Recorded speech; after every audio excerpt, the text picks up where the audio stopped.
సాయంత్రం మళ్ళీ అదే కమిషనర్ గారు, ఆ సారా కమిషనర్ గారే వెంటనే ప్రివిలేజ్ ఫీజు రద్దు చేస్తూ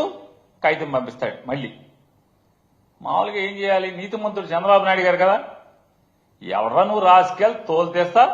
నిన్న నా క్యాబినెట్కి ఏమో 10 రెట్లు పెంచమని పంపిస్తావా, లండీకే సాయంత్రానికేమో ఫీజు మాఫీ చేయమని పంపిస్తావా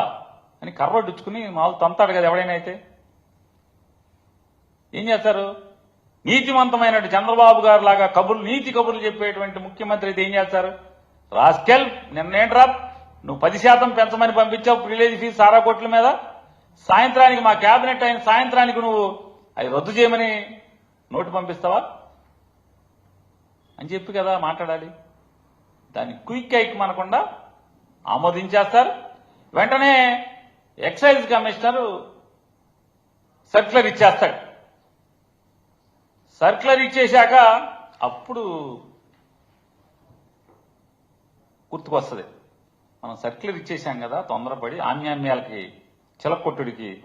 లొంగిపోయి ఎవడో ఐఏఎస్ ఆఫీసర్ సార్ ఇది తప్పు సార్, ఇది అట్లా డైరెక్ట్ గా మీరు మనకి ముట్టింది చిల్లరకు కొట్టేశాం మనం, అట్లా కాగితం డైరెక్ట్ గా ఇచ్చేయకూడదండి, ఇది దీనికి చట్టం గవర్నమెంట్ రూల్స్ లాలు అయ్యి ఉంటాయండి అని చెప్పాక అప్పుడు సారా కొట్లు వాళ్ళని పిలిచి వాళ్ళ సంఘాన్ని పిలిచి ఏ సర్క్యులర్ ఇచ్చేసిన తర్వాత ఎన్ని ఎవిడెన్స్లే